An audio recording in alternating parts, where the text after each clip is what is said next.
உலகெங்கிலும் இருந்து இந்த நிகழ்வை பார்த்து கொண்டிருக்கின்ற சன் தொலைக்காட்சி நேயர்களுக்கு அன்பின் வணக்கம்.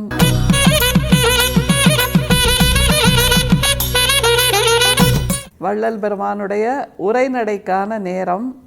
பொதுவாக அவரோட பாடல்களுக்கும் உரைநடைக்கும் என்ன வித்தியாசம் அப்படிங்கிறத முதல்ல புரிஞ்சுக்கணும்.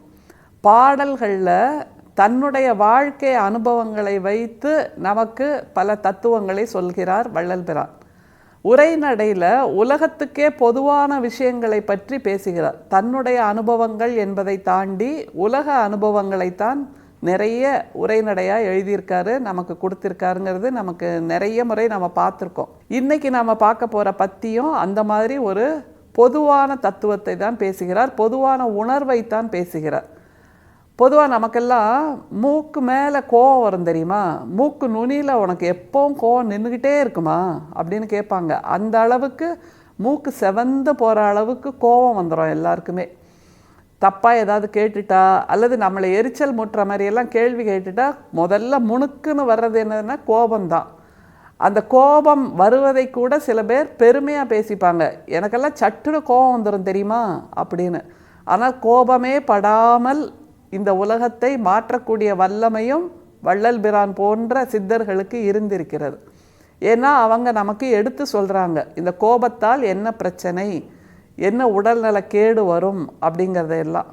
இன்றைக்கி நாம் பார்க்க போகிற உரைநடையிலையும் வள்ளல் பிரான் நமக்கு இதை தெளிவாக சொல்லி தருகிறார். அதுதான் ரொம்ப முக்கியம். ஒரு குழந்தைக்கு உட்காத்தி வச்சு அம்மா சொல்வாங்கள்ல, இப்படி பண்ணுப்பா இப்படி பண்ணுப்பா, இது மாதிரி பண்ணால் நல்லது, இப்படி தான் இருக்கணும் அப்படிங்கிற மாதிரி.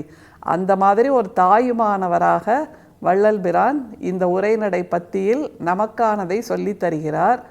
இது கேட்டதுக்கப்புறமும் நமக்கு கோபம் வந்ததுன்னா நாம் அந்த மனிதர்கள்ங்கிற பட்டியலில் இருக்கோமாங்கிற ஒரு கேள்வி வேற வருது. அதனால் கோபத்தால் என்னென்ன பிரச்சனைகள் வரும், என்னென்ன உடல்நல கோளாறுகள் வருங்கிறத வள்ளல் பிரானோட வார்த்தைகளையே கேட்கலாம். சினம் என்பது யாது? உள்வேக்காடு. புட நியாயம் போல் இது தேகத்தை சீக்கிரம் நஷ்டம் பண்ணும். வெகுளி என்பது மீசை துடித்தல், கண் சிவத்தல், கை முதலிய உறுப்புகள் துடித்தல், வாய் குழறி மேல் விழுந்து கூவுதல். இஃது ஆயுளை நஷ்டம் பண்ணும். ஆகையால் எவ்வகையிலும் கோபத்தின் பூர்வோத்தரமாகிய சினம் வெகுளி என்னும் கூற்றை ஒழித்தல் அவசியம். சினம் என்பது யாதுன்னு ஆரம்பிக்கிறாரு.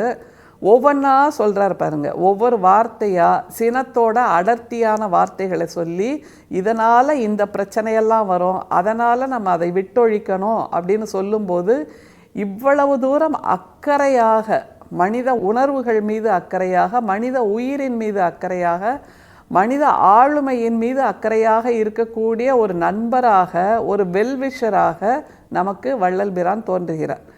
சினம் என்பது யாது அப்படின்னு ஒரு கேள்வி கேட்குறாருன்னா, நம்மக்கிட்ட சினம்னா என்னங்க அப்படின்னு கேட்டால், என்ன சினம்னா கோவிச்சுப்போம், வார்த்தைகள்லாம் தடிப்பாக வந்து விழும், அவ்வளோதானே சொல்ல தெரியும், கண் சிவந்து போகும் அப்படின்னு சொல்லுவோம். ஆனால் வள்ளல் பிரான் அடுக்குகிறார். அதுதான் ரொம்ப முக்கியம். எவ்வளவு தூரம் ஒவ்வொன்றையும் உன்னிப்பாக அவதானிக்கிறார் வள்ளல் பிரான் என்பதற்கான சாட்சி தான் சினம் என்பது யாது என்கின்ற இந்த பத்தி. ஒரு சாதாரண மனித உணர்வு, அதை கூட இப்படி விலாவாரியாக பேச முடியும் என்றால் இதுதான் அவர்கள் சித்தராக இருப்பதற்கும் நாம் அவ்வாறு இல்லாமல் இருப்பதற்குமான அடையாளம்.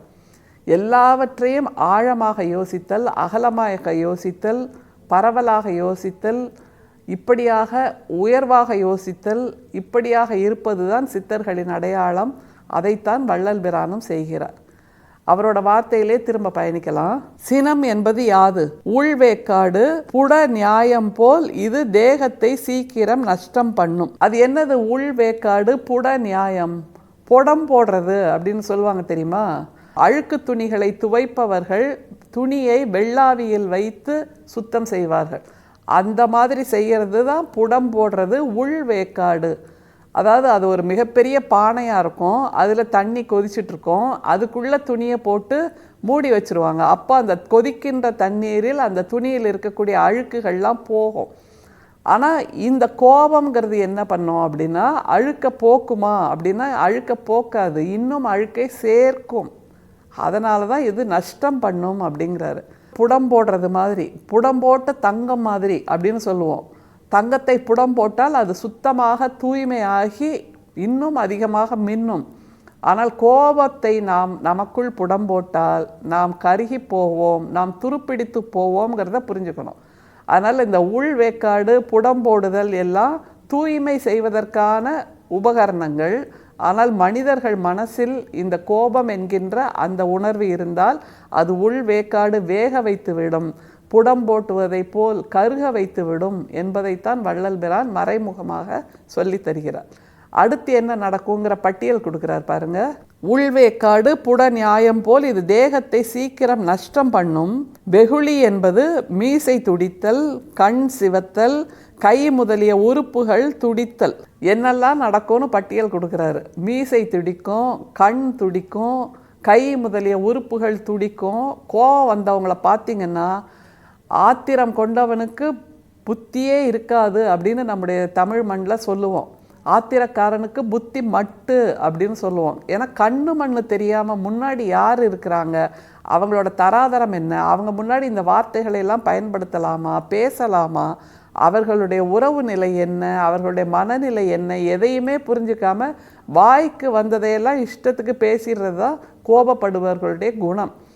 கண்ணு செவந்து போயிடும், செக்கச்செவேல் நாய், கண்ணு துடிக்கும், கண்ணு மண்ணு தெரியாமல் பேசுவாங்க, நாக்கு குழறும், என்ன வார்த்தையை பேசுகிறோன்னு தெரியாமல் மதிமயங்கி போய் இருக்கிற சாக்கடை வார்த்தைகளையெல்லாம் அள்ளி கொட்டுவாங்க. இதெல்லாம் கோபத்தின் அடையாளம், கோபத்தின் பின்விளைவுகள். டாக்டர்கிட்ட போய் இதை காமிச்சோன்னா இந்த பிரச்சனை இருக்குங்க, எதுக்கு எடுத்தாலும் கோவப்படுறாருங்க அப்படின்னா நீங்கள் தாங்க கண்ட்ரோல் பண்ணணும் அப்படின்னு தெளிவாக சொல்வார் மருத்துவர். கோபம் என்பது நாம் கட்டுப்படுத்தக்கூடிய ஒரு உணர்வு தான், அதை புரிந்து கொள்ள வேண்டும். மனிதர்களுக்கு எதற்கெடுத்தாலும் கோபம் வருவது என்பது அவர்களுடைய தேகத்தை நஷ்டம் பண்ணும் என்று நமக்கு சொல்லி தருகிறார் வள்ளல் பிரான். சரி, கண்ணு துடிக்குது, நாக்கு குழறுது, கைகால் தடுமாறுது, அப்புறம் என்ன ஆகும்னு சொல்கிறார் பாருங்க. வாய் குழறி மேல் விழுந்து கூவுதல் இஃது ஆயுளை நஷ்டம் பண்ணும். வாய் குழறி இருக்கிற வார்த்தையெல்லாம் வந்து விழும்ல, கேட்கக்கூடாத வார்த்தைகள், காது கூசுகின்ற வார்த்தைகள் எல்லாம் வந்து சேரும். இது ஆயுளை நஷ்டம் பண்ணும். கோபப்படுவதால் எதிர்பக்கத்தில் இருப்பவர்களுக்கு எந்த பிரச்சனையும் இல்லை. நம்மை கோபப்படுத்தி அதை அவர்கள் ரசிக்க வேண்டும், அதை அவர்கள் அணு அணுவாக சுவைக்க வேண்டும் என்பதுதான் அவர்களுடைய நோக்கம் என்னும்போது அவர்கள் அந்த நோக்கத்தில் வெற்றி பெறுகிறார்கள். நாம் கோபப்படுகிறோம். இதை புரிஞ்சுக்கணும். இது சிம்பிள் லாஜிக்குங்க. மற்றவங்களோட நோக்கம் நம்மை கோபப்படுத்துவது என்றால் அந்த இடத்தில் நாம் கோபப்படாமல் இருக்கும்போது நாம் வெற்றி அடைகிறோம், கோபப்பட்டால் அவர்கள் வெற்றி அடைகிறார்கள் என்கின்ற சின்ன சூட்சுமத்தை புரிஞ்சுக்கிட்டால் போதும். இந்த ட்ரிக்கை தான் வள்ளல் பிரான் சொல்லி தருகிறார். இது ஆயுளை நஷ்டம் பண்ணும்.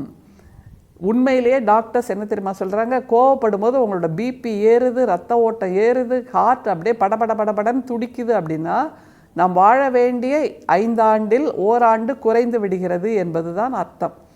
அதனால் அப்படி கோவப்படாதீங்க என்று வள்ளல் பிரானும் சொல்லி தருகிறார். அடுத்தது என்ன சொல்றார் பாருங்க. இஃது ஆயுளை நஷ்டம் பண்ணும். ஆகையால் எவ்வகையிலும் கோபத்தின் பூர்வோத்தரமாகிய சினம் வெகுளி என்னும் கூற்றை ஒழித்தல் அவசியம். பூர்வோத்தரமாகிய சினம் வெகுளி என்னும் கூற்றுங்கிறாரு. சினம், வெகுளி, அப்புறம் கோபம் இப்படின்னு வந்து நிற்கிது. சினம்ங்கிறதோட அடர்த்தி வெகுளி, வெகுளியோட அடர்த்தி கோபம், கோபத்தின் அடர்த்தி ஆத்திரம் அப்படின்னு அடுக்கிக்கிட்டே போகலாம். இது தீமை என்று தெரிந்த பின்பும் நாம் ஏன் அதை நம்முடைய மனசில் இடம் கொடுக்க வேண்டும் என்ற ஒற்றை கேள்வியைத்தான் வள்ளல் பிரானுடைய இந்த பத்தி நமக்கு கொடுக்கிறது. ஒரே ஒரு காரியம் நம்ம இப்போலேருந்து பண்ணணும். என்னன்னா, இந்த நொடியிலிருந்து, இந்த வினாடியிலிருந்து, இந்த நாளிலிருந்து, இந்த விடியலிலிருந்து என்னுடைய வாழ்க்கையில் கோபமே இல்லாமல் நான் இருப்பேன். கோபம் வந்தால் அந்த நேரத்தில் இழுத்து மூச்சை விடுங்கள், அந்த இடத்திலிருந்து அகன்று விடுங்கள், அந்த நேரத்தில் வாயை இறுக மூடிக்கொள்ளுங்கள், வார்த்தையை விட்டு விடாதீர்கள் என்பதுதான் வள்ளல் பிரான் நமக்கு சொல்லி தருகின்ற தேகத்தை விருத்தி பண்ணுகின்ற உபாயம்.